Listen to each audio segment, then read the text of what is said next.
Why is it so black? I can't see anything. Oh, lens cap's still on. Hey guys, it's Shay. These are the mistakes beginner photographers make. Number one would be buying the most expensive gear right away. When you're a beginner photographer, you're super excited and you just want to buy all the most expensive gear right away.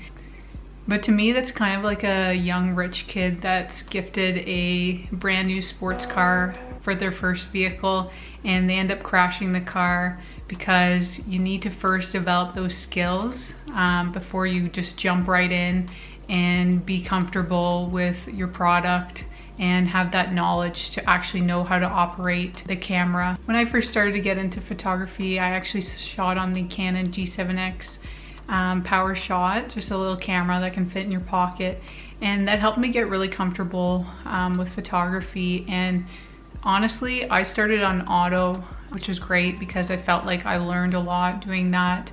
And eventually I ended up doing long exposures at night of light trails, and that's when I started to use manual. This was very helpful for me to learn the skills as a beginner before I got my current mirrorless camera. Number two is limiting yourself to a niche. Limiting yourself to a specific niche at first robs you of your potential and your creativity. As a beginner photographer, you should definitely experiment with all types of photography. Learn as you go which ones you're passionate about and which ones you're really good at. When I first started, I started shooting nature, wildlife, street photography, architectural photography, night photography, and I found that very helpful. Even now, I still love street photography, even though I also love nature and wildlife and landscape photography. You need to allow yourself to expand and try new things. The third mistake is only shooting manual. Yes, I mainly shoot manual, but for instance, with street photography, I use aperture priority, and this is because with street photography, you don't want to miss any of the action because you were messing around with your settings.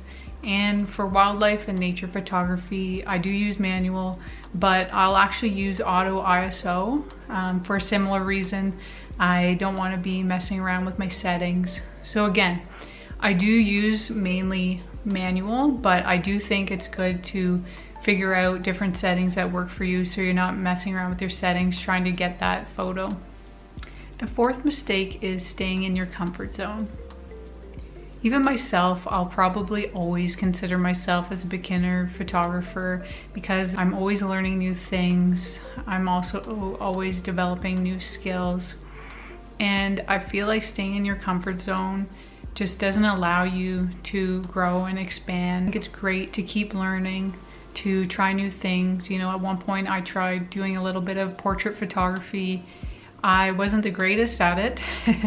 I found that it wasn't really my thing, but I do think it's good to push yourself, especially if you're doing the same type of photography. I think it's really good to try something new, and it'll also help your images because it'll also make you a little bit more creative. The fifth mistake is over editing. When I first started as a photographer, I over edited my images. I had no idea what I was doing. I would just hit auto on Lightroom and adjust from there. I would crank that saturation. I would crank up that sharpening. Sometimes I would just slap on a preset that I bought off someone and call it a day.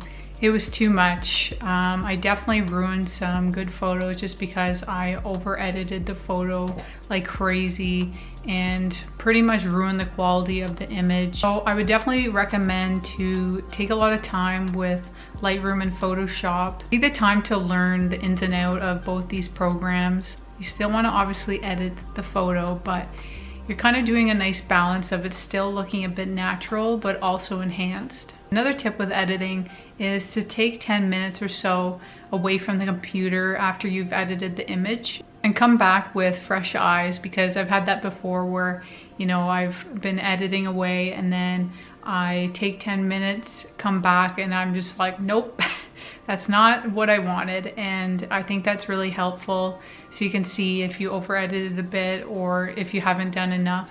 Number 6 is comparing yourself to other photographers. You are unique. being you is your power. Inspiration is a totally different thing. Inspiration is wonderful. Looking at other photographers and learning from them, getting excited by what they post, especially if it makes you want to go out there and shoot, that's fantastic. You know, that's why I love this platform so much. You know, YouTube for me was a way to get inspired. I love watching photographers. I love seeing just everyone else's skills and learning from it. Lastly, number 7 is only posting for social media. Social media is great. It's a great way to share our creativity and again, to get inspired by others. But I think at the end of the day, you know, this is something I caught myself doing is, you know, kind of just formatting the photo for Instagram. So maybe shooting vertically a lot is something I found that I was doing. And, you know, to be honest, I do like vertical images, but I am definitely gonna work on shooting a bit more landscape. At the end of the day, you know, you got to shoot for yourself because you love doing it, you love photography, and to have your print on the wall is fantastic. So that's why I included this one, because I think some people do just maybe shoot vertical or kind of edit almost for Instagram, and you kind of have to think about, you know, how is my image going to look on a print when it's blown up. You want to make sure the quality is good. You want to be proud of that photo. So hopefully you can learn from these mistakes, or if you're a beginner, you can avoid these mistakes.